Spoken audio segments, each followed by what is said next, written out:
Hi, it's Mr. T here. In this video, we're going to go over the concept of equilibrium and how we can use it to solve lever systems. Now, I'm an experienced physics teacher, and I hope that this video is going to give you all the help that you need to master this topic. Okay, so when we have a system at equilibrium, and we're talking about a system with levers and pivots, we have two situations that are true. One is that all of the forces are balanced, or if the net force equals zero, that is, when we look at these systems, we're going to see all the upwards forces, the total of those equals all the downwards forces. The second situation that's true is that all of the clockwise torques equal all of the anti-clockwise torques. And we can use this simplified equation here when we solve these calculations.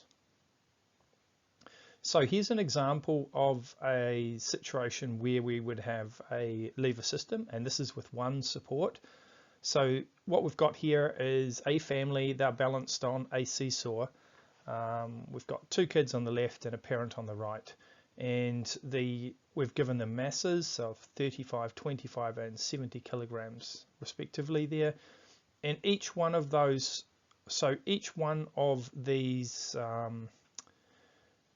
people is going to produce a force because of gravity. So I've just drawn the arrows here to represent the forces that they're producing, and also because this is at equilibrium, the support here in the middle, and this is actually the turning point as well, is actually providing an upwards force to balance all the downwards forces. So we have a situation where all the forces are balanced. But we can solve the problem here, and the problem that we want to find out is how far does the parent here have to be from the center if we know the distance of these two children? How far do they have to be to make this system at equilibrium or to make it balanced? Okay, so let's just go back to this problem from the previous slide. So what we want to do now is we want to simplify the situation, want to include the distances in this diagram, and we want to replace the masses with the forces because we don't use the masses in the calculation. So the first thing that we actually do to simplify this problem is we go ahead and find any masses, and we're going to calculate the force of gravity that's produced by that mass. So we go through and we find the force of gravity, or F1, is acting on mass 1. Of course, we multiply the mass by the gravity constant, 9.8 meters per second. We do the same for force 2 and then for force 3. So we've now got the value for each one of those forces that are acting downwards. The second thing we want to do is identify the turning point. Well, in this situation, it's quite straightforward. It's the only support that's happening here, and it's the turning point in the middle. And then after that, we want to draw a simplified lever diagram. So that means we're just going to draw the turning point and a lever. We're going to draw the forces again, but we'll replace them with their actual values that we've calculated. So I've got the actual values put there now. And now what I want to do is, on the diagram, to help me when I solve my problem later, is actually draw the distances. So we've got distance for the force 2, or D2, is 0.8 meters. That's the distance of the smaller child from the turning point. And we've got this distance of the larger child, which is D1 from the turning point, which is 1.4 meters, and then the distance of the adult we don't know, so we can just call it D3 or we can call it X, but yeah, I'll just call it D3. So here's a situation again, this is the same problem. So here's our simplified lever diagram on the right. Okay, the next thing I want to do is identify the direction of each force, the torque direction. So each force will produce a torque. Now remember, torque is the answer when we multiply the force by the distance. Okay, so the answer to that equation is equal to a torque. So however, a torque causes a turn. Okay, we sometimes call it a turning force, but even though it's not a force, and this force will cause the lever to turn anti-clockwise. This other one, F1, so F2 is anti-clockwise, F1 is anti-clockwise, F3 will turn our whole system the other way, or clockwise. So you're thinking about this pivot as the center of a analog clock, and you think about this as the second hand, the lever. And if you pull the lever down that way, it's going the same direction as a clock. That's why that's clockwise. However, if you pull the hand or the lever this way, it makes the clock go anti-clockwise. One thing to notice is this is a force here, the support force, but it does not produce a torque because it is zero distance from the turning point.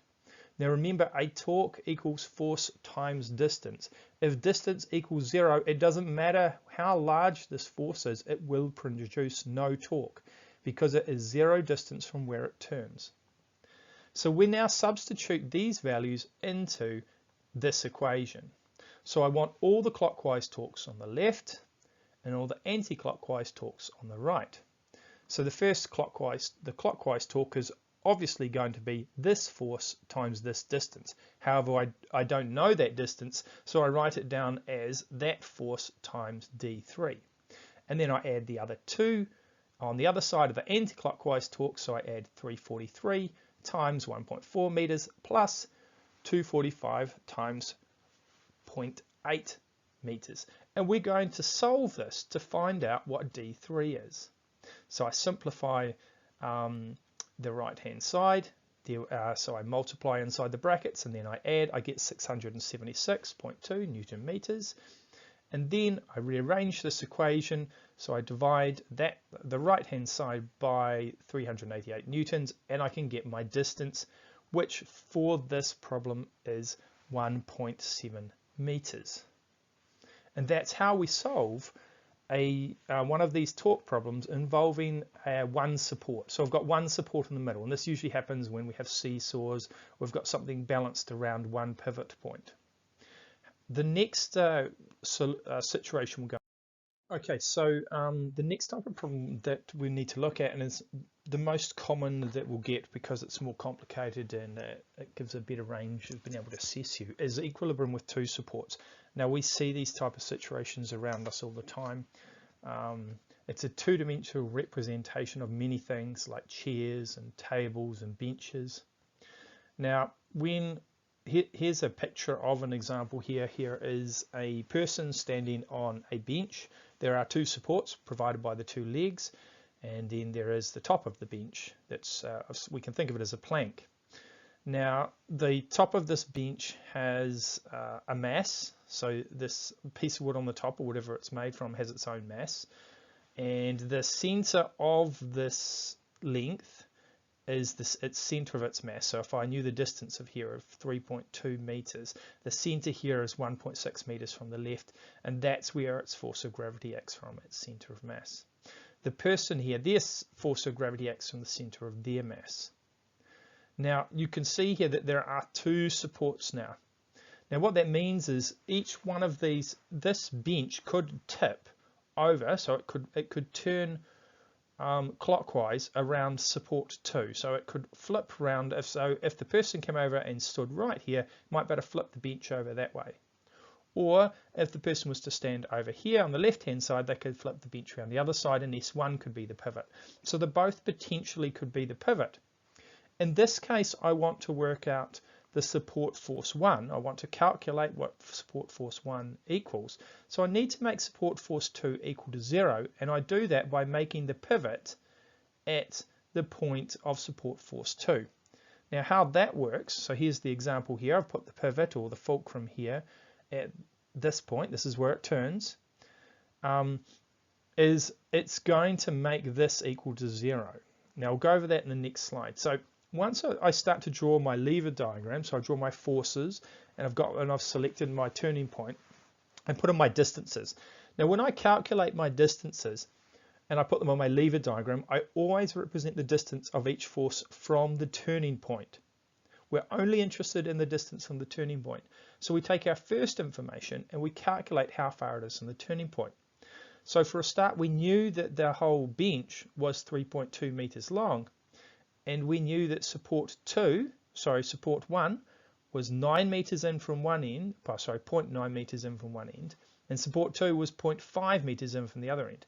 So if I want to find the distance from the turning point, which is support 2, to support 1, I need to subtract 0.9 meters take that off this total distance, and I need to subtract 0.5 meters off this total distance. So it's 3.2 minus 0.9 is 2.1, minus another 0.5, and we get 1.8. Sorry, did I say 2.1? That was 2.3 and minus 0.5, and that gives us a distance of 3.8. So we do the same. I want to find the distance that is from the turning point, not from the edge. What's the distance of the turning point of the center of mass here? We know the center of mass is 1.6 meters. It's half the total distance. But then the actual turning point is 0.5 meters from the middle. So that's 1.6 minus 0.5 gives me this 1.1 meters. So this force from the center of this lever is 1.1 meters from my turning point. And the last one, of course, is the person. They've already given they've given the distance of the person from the edge of the bench. We just take off the 0.5, so 1.2 minus 0.5, and we get 0.7 meters. So that's our lever diagram with all the information we need now to solve the problem. So once we have the diagram in that form, the next step that we need to do, okay, because what we want to do is we want to find the torques of each one of these forces. Okay, so the first step we want to do is find out what is the force of gravity on the two that have a gravity force. That is the plank and the person. So we multiply those by the masses by the gravity constants, and we get the values for their forces. So now we know their forces F1, F2, and we know the three distances. I can now use this the total clockwise torques equal the total anti-clockwise torques, and I can place those in. So my clockwise torques, of course, is this S1. It will turn this lever in a clockwise direction. F1 and F2 will turn it in an anti-clockwise direction. So the distance of S1 is 2.3 meters. So I'm going to put S1 in here. I don't know what its force is, and I'm going to put the distance to S1 in here, and then I'll put F1 times D1 and F2 times D2. Look, it doesn't matter here. I've used a lowercase f, and here is an uppercase f. Usually in the equations we use a lowercase, and on the diagrams use an uppercase. It makes no difference whether you substitute them round or not. So I put the values in here that I've worked out from my lever diagram, and now it's just a case of me solving the problem and rearranging it to find S1. So I rearrange, I solve for S1, and I get an answer of 338 newtons. Or we round that. If they want the answer just for that, I'm going to write it into the two significant figures, because my original data was in two significant figures, the smallest values, so I'm going to give it to 340 newtons. Okay, so the other thing that we would do with this diagram, so we've got this diagram and we know these three forces, is that there is the other thing we talked about with an equilibrium system. There are two statements we can say about an equilibrium system. We just worked out that the clockwise torques equal to the anti-clockwise torques, or sorry, we used that to solve a problem. We can now use the total upwards forces equal the total downwards forces to solve another problem, and that is, what is the value of S2 here?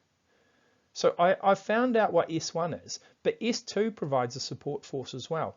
And I could go through and solve S2 by putting an actual a turning point here, or I could do it this simple way, and that is all the downways forces equal all the upwards forces. So that's what happens when we say that F net, or the net force, equals 0. So I put my two downwards forces, upwards forces, S1 and S2, on the left hand side, my two downwards ones, and I substitute them in, and then I rearrange. So I've got and I solve, and I get support force 2 equals 450 newtons. So that's the two steps that we might be doing to solve the size of the support force when they're unknown. So all we knew for a start are the gravity forces of the things that were part of this lever system, but we can find the relative, or the sizes of the two support forces. But we know that they're both these support forces, S1 and S2, must equal all the downwards forces, because it's in equilibrium and the system is balanced. Okay, so let's have a look at an example of the type of question that we might have. So here we have a 11 kilogram pull-up bar that is 1.4 meters long and is attached to a door frame. So this is a door frame, say in a house. Someone's gone along and they've put a bar, maybe a broom handle, cut that to length and attached it to the left and right of the door frame so that you can attempt pull-ups on the bar, right? Chin-ups. We've got a 75 kilogram, well, it mustn't be a broom handle, it's 11 kilograms anyway, it must be like a piece of steel. We've got a 65 kilogram girl, she attempts a one-arm pull-up, that's pretty tough. It's 0.35 meters from the right-hand support, so she's got her right hand closer to the right than she does to the left-hand side. Calculate the size of the support forces. Okay, so we can do that. The first thing that we can do, if we look at all this, is let's simplify something. Let's turn these masses into forces. Okay, so we're going to turn these into gravity forces because we know we're going to use the masses. The sole point of them being here is they produce a force of gravity, and we need to do that before we can actually solve any problems. So we'll do that as the first step. So the force of gravity acting on the girl here, 637 newtons. And acting on the bar, 108 newtons. Okay, so that's that solved. The next step is we're going to draw a lever diagram here. So I've drawn my lever, I've drawn my two supports. Only one of these supports is going to be the fulcrum, and actually the one on the left hand side we're not going to make the fulcrum because we're going to find out S1 for a start, because here I've drawn the distances from S2. So I've drawn the distance where the girl was attached with her arm, which is 0.35 meters from the turning point, and we've got the distance that the actual bar is. So the mass, the force acting from the bar. So the force of gravity acting through the center of mass of the bar. So the center of mass of the bar is half the length of the bar, which is 0.7 meters. The force of gravity is going to act down through that point there. And then on the left, we have a support force that is stopping the bar from actually coming downways here. It's pushing it up from the other side. So I've got, this will produce a clockwise torque. These two will produce anti-clockwise torques. So we can now solve what the value of this force is by using our anti-clockwise equals clockwise torques, or clockwise equals anti-clockwise torques, because this is a system of equilibrium. It's not rotating, it's held in place. So remember, our clockwise torque is this force here, S1, times its distance from the turning point, which is 1.4 meters.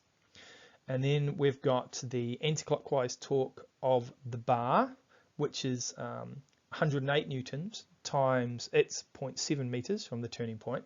And then we've got the anti-clockwise torque of the girl, who is 635 newtons of force times or multiplied by her distance from the turning point, which is 0.35 meters.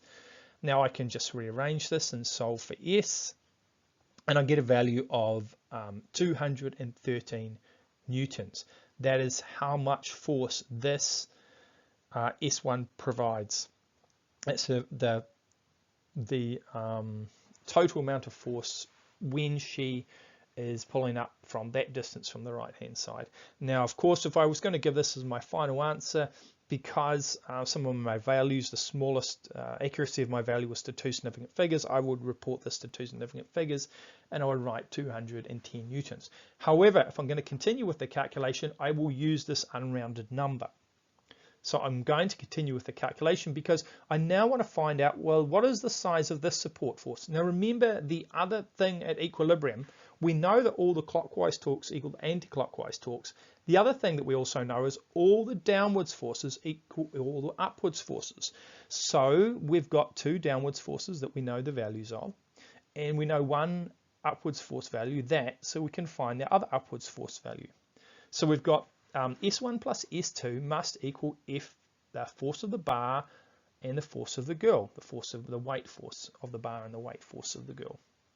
So we have, we rearrange that, we get S2 equals the force of gravity of the bar and the force of gravity of the girl subtracted by the support force 1. and we get this value here of 532 newtons. And this is the answer. This is the other answer. This is of the support here. And so we kind of do this at the end. So we do the more complicated equation first, and the torques, and then once we know 3 of the forces, we find out the final force. Okay, that's the end of this video. Hopefully this is useful in helping you solve these torque problems, specifically when there are 2 support forces acting at one time. If you found this video useful, please click like, share, and leave a comment. And I'll see you in the next video.